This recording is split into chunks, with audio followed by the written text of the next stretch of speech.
Kwanza ni jambo la kumshukuru Mwenyezi Mungu, tumesafiri salama, tumerudi salama, na katika yale malengo ambayo yalitupeleka Algeria hatujafanikiwa kupata pointi 3, lakini tunasema alhamdulillah tumepata pointi 1, pointi ambayo kwenye Champions League hatua ya makundi ukipata away kwenye nchi kama Algeria una kila sababu ya kujipongeza. Mazingira ya mchezo yalikuwa magumu kutoka tunawasili siku ya mchezo mpaka tunaondoka. Mazingira yalikuwa magumu kwa sababu ya fakta mbalimbali. Kwanza hali ya hewa ilikuwa ni changamoto. Tumetoka huku nyuzi joto 30, 31, tunakwenda taifa ambalo nyuzi joto inakuja mpaka 3 mpaka 4. Kwa hiyo ilibidi wachezaji wa adapt kwa haraka. Tulikuwa na siku 2 tu za kuadapt hiyo hali ya hewa na kufanya mazoezi kwenda kwenye mchezo. Lakini pia mazingira, of course, sasa hivi kwa uzoefu ambao tuko nao, hii haiwezi kuwa excuse. Unapokwenda nchi za Kiarabu wakiwa tena wametoka kupoteza mchezo wao wa kwanza, lazima mchezo wa pili kuwe na vitu vingi. Mashabiki wao ni mashabiki ambao wana demand muda wote. Iko pati moja ambayo ni pati nzuri ya mashabiki wao, na iko pati nyingine ni pati mbaya. Pati ambayo sisi wa Tanzania tunatakiwa tujifunze, tusipende timu zetu kwa maneno, tusipende timu zetu kwenye mitandao ya kijamii. Tufanye kama ambavyo nchi za kaskazini zinafanya zinapokuja timu zao. Yes, Kabilio wamekula chuma 4 mechi ya kwanza, lakini ndani ya masaa 3 tiketi zimeuzwa, zimemalizika, tiketi 55,000. Sio jambo jepesi, ni jambo ambalo inabidi na sisi jamii ya mpira wa Tanzania tujifunze kwenye mapenzi haya. Lakini upande mbaya ni upande wa vurugu. Na nitumie fursa hii kuwaambia mashabiki wa Yanga, nimeona mitandaoni wakijiapiza kwamba watalipa kisasi. Kisasi kizuri kwenye mpira kinalipwa kwenye pitch, hakilipwi kwa vurugu. Wametufanyia vurugu, lakini mambo ambayo yameshamalizika. Jambo la kumshukuru Mwenyezi Mungu, hapakuwa na madhara yote.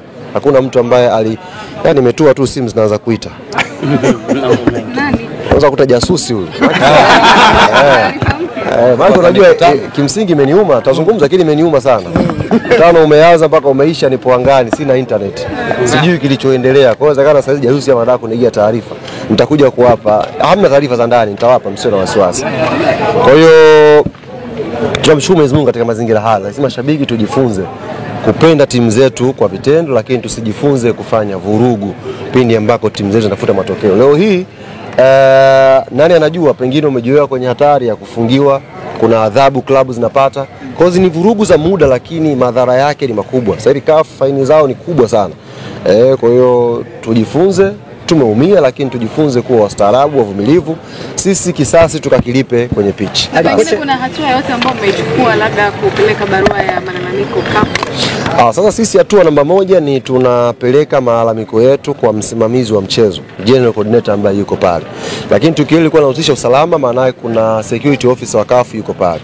Wao wawili plus match commissioner wametuhakikishia kwamba hilo jambo wameliona na wanalishughulikia. Kwa sisi complaint ya kwanza ni kuwasilisha kwa msimamizi wa mchezo ambaye ni General Coordinator, na amesema alifanyia kazi. Hatuko hapa kuomba kwamba wafungiwe au wapigwe fine. Hayo ni mambo ya kanuni, CAF wanajua wenyewe. Tunachoomba hapa sio kwa Yanga, kwa timu zote zinapokwenda kwenye mazingira haya ya nchi za kaskazini, basi kuwe na usalama zaidi wa kulinda wachezaji, kulinda maafisa. Nyie mmeona chupa zikirushwa uwanjani. Hamjaona mimi nilivyokuwa napambana kukopa chupa huku jukwani. Wale Waarabu ni kama wamemshuhudia Jack Chen akiwa wa karibu. Walikuwa wanatupa chupa. Unajua mimi sina kelele. Tupa chupa nilikuwa nazikwepa. Ushaona ile movie ya Karate Kid ile? Ilikuwa anapiga chupa zinapitia namna hii. Wenyewe wamenipigia saluti. Wamesema pamoja na yote lakini kile chuma mimi nimekwepa mawe Temeke, chupa ya maji alipiga pipa zikapita, lakini si jambo zuri. Kwa hiyo tumeongea na wale wasimamizi wa mchezo waweze kulifanyia kazi. Kocha imekuwa ni muda mfupi, lakini mabadiliko yanaonekana ni makubwa sana. Sasa huyu sio kocha. Huyu ni sayansi ya mpira. Nyie mmekuwa mkisikia watu wakisema, wachambuzi wakisema kwamba football ni science. Football ni science. Science yenyewe ndo Pedro. Kwa hiyo huyu hahitaji muda mrefu. Anahitaji kuwa kwenye uwanja, kuwaona wachezaji na kupanga vitu vyake. Na si ametuambia hata kwenye mahojiano yake Amesema ndio kwanza, kama ni asilimia 25. Naendelea kujenga. Yes, ni asilimia ana wiki 3 tu hapo. Naendelea kujenga kitu changu. Kikisha Farabati amekufa. Nasemaje? Kikishafika asilimia 100. Asilimia 100. Haya matatizo mlioyasikia ya afya ya akili yatakuwa makubwa mara kama 25 iko hivi, amchagui kiwanja. Maana tumeona New Amani, tumeona kule mnacheza kama mko kwenu. Ikifika 100 itakuwaje? Nimesema kocha amesema sasa hivi anachokiandaa kama ni asilimia 25. Zikifika asilimia 100, ni muombe waziri wa afya Daktari Mchengerwa, hospitali kama Mirembe zingesogezwa pale Kariakoo Msimbazi ili tusipate shida ya kusafirisha watu. Zikifika 100 tu, matatizo ya afya ya akili maeneo ya Msimbazi yatakuwa mengi sana. Kwa hiyo hospitali ijengwe, basi isiwe kubwa, wachukue gorofa moja, floor moja tu iwekwe pale, wenye matatizo ya afya ya akili kwenye mpira wanaingizwa mule. Lakini sio mpende jirani kama unavyojipenda. Mna jirani mwehu akapendwa. Jirani ashakuwa mwehu. Na nimeshangaa waandishi, kimsingi nimeshangaa sana. Mmekuja hapa na hamjachukua tahadhari zozote. Hali ni mbaya ndugu zanguni. Kila mmoja atembee na kamba isipungua mita 5-6. Unaweza kukutana na mtu kumbe kashakuwa mwehu hujui. Piga kamba, toa taarifa polisi kwamba nimekutana na mtu ana shida ya afya ya akili, nimemtuliza hapa, mje mchukue mtu wenu. Wameshasema kwamba wako wengi. Sasa hii hali, kwanza mkutano umeendaje? Imeniuma sana, niwaambie ukweli. Jadu akupe dondoo. Jadu unaenda. Kiukweli umeanza mpaka umeisha. Nimeunga ile internet ya angani na yenyewe inaenda slow. Yaani nimeumia kweli yani kuukosa huo mkutano mkubwa leo wa klabu namba 5. Nasikia wamekalia viti kama wapo kwenye kipaimara kweli. Jasusi kaingia mitini. Umeenda vizuri mkutano? Basi sawa. Bwana Mungu.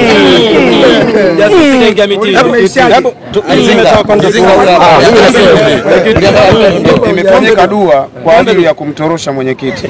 Wakaambiwa fumbeni macho. Basi. Fungua tu. Mashabiki tumeona kitu alichokifanya kwa Djigui Diarra, na kuna andiko liliandika Instagram namna ambavyo alipambania timu. Mipango washirikisha mashabiki wote sasa ambao wanahudhuria uwanjani. Mechi ya Fountain Gate ambayo itakuwa ni tarehe 4. Nitangaza tu rasmi kutokea leo. Hii Diarra aliyookota hapa leo hii ni hela ya maji. Hii ni hela tu ya maji. Maokoto yenyewe yatayapata tarehe 4 pale KMC. Kwa wanayanga wote, kama huko mkoani unataka kumuokotesha Diarra, mtafute mwanayanga mwenzao kwa Dar es Salaam, mwambie nenda uwanjani, kibunda ndo hicho.